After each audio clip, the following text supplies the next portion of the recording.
শুভ সকাল আমার প্রিয় বন্ধুরা, তোমরা যে যেখানে আছো, ভালো আছো, সুস্থ আছো, বিট্টু বিদিশার আরেকটি নতুন পর্বে তোমাদের সকলকে স্বাগত জানাই। এখন বাজে 6:30, একদম ঘড়ির কাটায় একদম 6:30। এই যে বিদিশা 6:30টার সময় প্রতিদিন বের হয়, তো আজকেও বেরিয়ে গেল। 6:30টার সময় প্রতিদিন বের হয়, তা আজকেও বেরিয়ে গেল, ও গেল। আর এই যে ঘরের কাজ সমস্ত আছে, কাজগুলো এখন করে নিচ্ছে এক এক করে। থালা বাসনগুলো আজকে ডোবানো হয়নি পুকুর পাড়ে, তাই এখন বের করে দিচ্ছি এখানে এখন রেখে দেবো, একটু পরে ডুবিয়ে দিয়ে আসবো। তো এই যে থালা বাসনগুলো বের করে দিলাম। এবার ঘর মোছা মুছি, গ্যাস মোছা সমস্ত কিছু করে তারপরে যাব পুকুর পাড়ে। তো এই যে আজকে সমস্ত থালা বাসনগুলো জল বুলোয়নি, কারণ আজকে তো শ্রাবণ মাসের শেষ সোমবার, তা আমি পুজো দিতে পারলাম না। প্রতিটা সোমবারে পুজো দিয়ে এসেছি, জল ঢেলে এসেছি, এই সোমবারে পুজো দিতে পাবো না। তা আমি যাব না, ওই আমার যা দিদি যাবে, ও পুজো করাবে, আমার হলো না। মানে আমি ওই আশা করেছিলাম যে শেষ সোমবারে জল ঢালবো, তা আমার তো হলো না, তো ওই দিদিই যাবে। তা আমি এরকম ঘরের কাজগুলো করে নিচ্ছি। আজকে বেশি ধোয়া পোছা করিনি, পুজো দিতে যখন পারবো না তখন আর অত ধোয়া পোছা করে কি হবে। এরকম যেগুলো ধোয়া হয় এটো বাসন আর ওগুলো ধোবো, আরও যে বাসন ঘরে রাখা থাকে ওগুলো সমস্ত কিছু জল বুলাই। তো পুজো করলে নিরামিষের দিনে ওগুলো সমস্ত কিছু জল বুলাই, তো আজকে আর তেমন কিছু জল বুলাম না। তো ঘরে বাসনপত্রগুলো জল বুলিয়ে নিলাম, ঘর মোছামুছি করে, গ্যাস মোছামুছি করে, আর হাঁসগুলোকে আগে ছেড়ে দিচ্ছি, কারণ হাঁসগুলো একদম দরজার কাছে দাঁড়িয়ে একদম চিৎকার করছে, তাই ওদেরকে ছেড়ে দিলাম। আর 3টে হাঁস আছে, 3টে হাঁসে ফাঁকা ফাঁকা লাগছে। আরও 2টো ছিল, হয়তো বিক্রি করে দিয়েছি, কালকে বলেছিলাম। 3টে হাঁসকে ছেড়ে দিলাম, মুরগিগুলো বেরিয়ে গেল। তো ওদেরকে ছেড়ে দিয়ে আমি এলাম পুকুর পাড়ে, বাসনগুলো ধুয়ে নেব, অনেকগুলোই বাসন। আর এই জলটা এমন হয়ে গেছে না, অসুবিধা হচ্ছে ধুতে। জলটা সুন্দর আছে, জলটা একদম পরিষ্কার তকতকে আয়নার মতন, কিন্তু ওই যে ওগুলো ভেসে ভেসে ঘাটের দিকে চলে আসছে, ওগুলো সরিয়ে সরিয়ে কাপড়ও কাচতে হচ্ছে আর থালা বাসনগুলো ধুতে হচ্ছে। তো একটু সরিয়ে দিলে জলটা পরিষ্কার। তো ওগুলো যে কি পাতা হয়েছে, অন্য বছর হয়নি, এই বছরে হয়েছে। তো তোমরা যে যেখান থেকে আমার ভিডিওটা দেখছো অবশ্যই লাইক, শেয়ার, সাবস্ক্রাইব করে পাশে থেকো।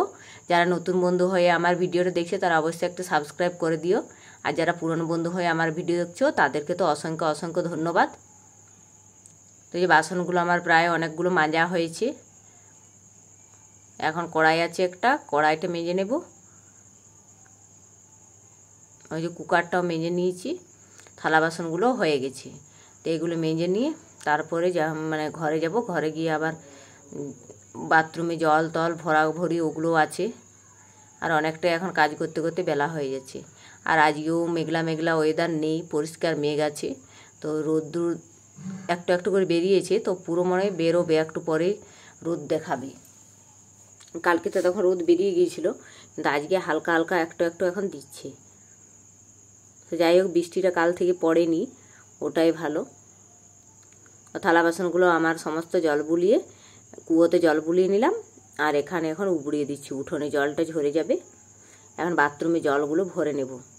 এই বালতিগুলো বের করে নিয়ে এলাম, এখন প্রায় 4-5 বার জল নিয়ে যেতে হবে। আর এখন কুয়োতে একদম সামনেই জল তুলতে কোনো অসুবিধে নেই। ওই যে এখন দিয়ে আসবো একবার একবার করে। তো প্রায় 3-4 বার আমার দেওয়া হয়ে গেছে, এবারটা নেব আর নেব না। তারপরে যা কাপড় আছে ওগুলো বের করে কেচে নেব।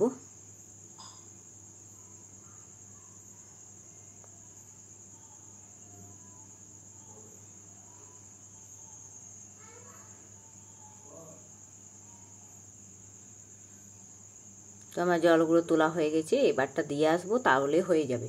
আর বাথরুমে যে কাপড়গুলো আছে ওগুলো বের করে নিয়ে আসবো একবারই।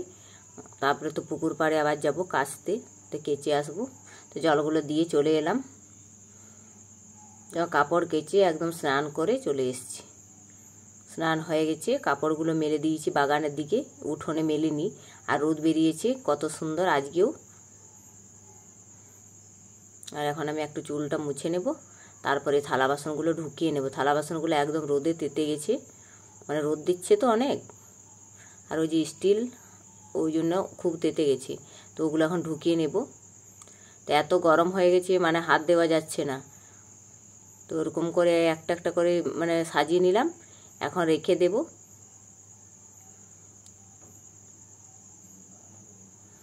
থালা বাসনগুলো বের রেখে দিলাম। এবার মুড়ি টুড়ি খাওয়া দাওয়া করে নিয়েছি। এখন সবজিটা কেটে নিচ্ছি। সবজি বলতে আজকে তেমন কিছু সবজি করব না, ওই যে কুমড়ো আছে, কুমড়োর তরকারি করব, আর মাছ আছে, কালকের মাছ ভেজে রেখেছিলাম, ওই মাছের তরকারি করব। আজকে আর কিছু করব না। ভাজাভাজি মানে আজকে তেমন কিছু সবজিও নেই, নাহলে একটা ভাজাভাজি করি, তো আজকে আর ভাজাভাজিও করব না। তো কুমড়োটা কেটে নিলাম। কুমড়োটা এত সুন্দর কালার না, লাল। সবজি কাটা হয়ে গেছে। এখন আমি কুমড়োর তরকারিটা বসিয়ে দেব। তেল গরম হয়ে গেছে, দিয়ে দিলাম কুমড়োটা। আর কুমড়োটা দেখুন কত সুন্দর কালার, একদম লাল। কুমড়োটা খেতেও অনেক মিষ্টি, মানে মিষ্টি কুমড়ো বটে। আর এই যে মাছগুলো ভেজে রেখেছি, মাছের ঝাল করব। তাকে কুমড়োটা করে নিই, মাছের মাথা দিয়ে কুমড়োটা করব আর মাছের ঝাল। আর এই কুমড়োটা দেখুন একটু সামান্য হলুদ দিয়েছি, তাতে কত সুন্দর কালার এসছে। কুমড়োর তো একটি মানে নিজস্ব কালার আছে, কুমড়োতে বেশি হলুদ লাগে না, মানে হলুদ কালারই আছে কুমড়োটাতে। ওই একটু হলুদ দিয়েছি, আদা জিরে লঙ্কা বাটা সমস্ত কিছু দিয়ে বসিয়ে দিয়েছি। আর এদিকে আমার যা যাচ্ছে পুজো করাতে। এক জায়গা থেকে পুজো করে এসেছে, আবার আরেক জায়গায় যাচ্ছে, আর অনেকটা বেলাও হয়ে গেছে। তো গেল পুজো করতে, তাকে আমি রান্নাবান্নাটা করে নিই। যে মাছের মাথা দেব, কুমড়োটা নামিয়ে নিয়েছি।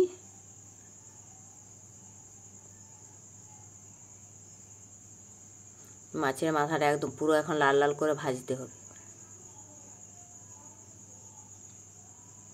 এই যে একদম পুরো ভেজে নিয়েছি। এখন কুমড়োটা দিয়ে দিলাম। কুমড়োটা দিয়ে ভালো করে নেড়ে নামিয়ে নেব।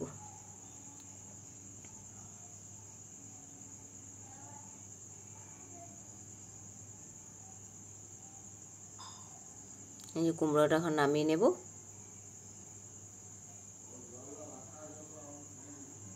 কুমড়োটা নামিয়ে মাছের ঝালটা করে নেব, তাহলে আমার আজকে রান্নাবান্না কমপ্লিট। পেঁয়াজ কুচি দিয়ে দিলাম মাছের ঝালটার জন্য। পেঁয়াজ কুচি আর একটা শুকনো লঙ্কা তো মানে শেষ হয়ে গেছে, তাই এমনি কাঁচা লঙ্কাটাই শুকিয়ে গেছে, ওটাই একটা ফোড়ন দিয়ে দিলাম। আর পেঁয়াজ কুচি দিয়ে দিলাম। আর এখন মশলাটা দিয়ে দেবো। একটু হলুদ দিয়ে দিলাম আগে, তাহলে মশলাটা অতটা ছিটকাবে না, ওই জন্য আগে একটু হলুদ দিয়ে দিলাম। এখন ভালো করে মশলাটা কষে নিতে হবে। তেল ছাড়া যতক্ষণ না হয় ততক্ষণ না ভালো করে কষে নেব। তো এই যে আমার মশলাটা পুরো কষা হয়ে গেছে। এবার জল দিয়ে দেব। এই জল দিয়ে দিলাম। ঝোলটা ফুটে গেলে মাছটা দিয়ে নিলেই হয়ে যাবে। মাছগুলো ঢেলে দিলাম। এবার নামিয়ে নেব। তোমার রান্নাবান্না আজকের মতো হয়ে গেছে। ওই যে মাছের ঝাল করলাম, আর কুমড়োর তরকারি, আর এই যে করলা ভাতে দিয়েছি বিদিশার বাবার জন্য, আর ওই মাছ ভাজা আছে একটা বিট্টুর জন্য। আর কিছু করিনি। খাওয়া দাওয়া করে পরে একটু শুয়েছিলাম, আর ঘুম থেকে উঠে এই যে এখন বসে আছি উঠোনে একটু বসবো, তারপরে যা কাজ আছে করব। আর ওদিকে আমার যা মাছ চুল ছাড়াচ্ছে। তো চুল ছাড়া হয়ে গেছে, আর আমি বসে আছি, আমার কাজও আছে অনেক। তো আমিও এবার যাব, আটাটা মেখে নেব, তারপরে চুল ছাড়াবো। কারণ আটাটা মেখে নিলাম। আটাটা একটু ভিজতে দিয়ে দিলে ভালো হয় রুটিগুলো, তাই এখন আটাটা মেখে ভিজতে দিয়ে রেখে দেব। এখন রুটিগুলো করব না, একটু পরে করব। আর এই যে আমাদের বাড়িতে এসছে বিট্টুর পিপি, ও সোমবারে আজকে পুজো করে এসছে, তাই বিট্টুকে প্রসাদ দিতে এসেছে। ওকে প্রসাদ দিচ্ছে আর ওকে কোলে নিচ্ছে। ওকে খুবই ভালোবাসে, আর বিট্টুও খুব ভালোবাসে ওকে। ওকে পেলে আর কোনো কিছুই চাই না। এখন ও তো ঘুম থেকে উঠেছে, ওই জন্য একটু ওর মনটা খারাপ, ওই জন্য ওর ফুর্তি নেই, কিন্তু একটু পরে দেখবেন লাফিয়ে বেড়াবে ওকে পেয়ে। যে এখন একটু মনটা মানে ওর খারাপ আছে। আটা হাত তো ধুইনি, দেখ আটা হাতে একদম, দেখ আটা হাত তো ধুইনি।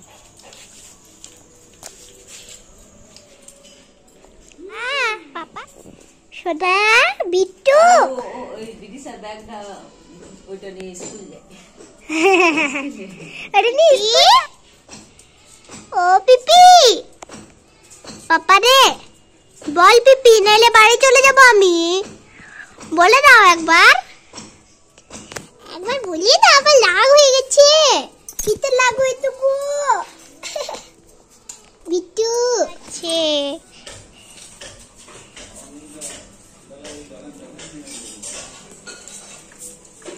দেখো কত সুন্দর সাইকেল চালাচ্ছে বিট্টু।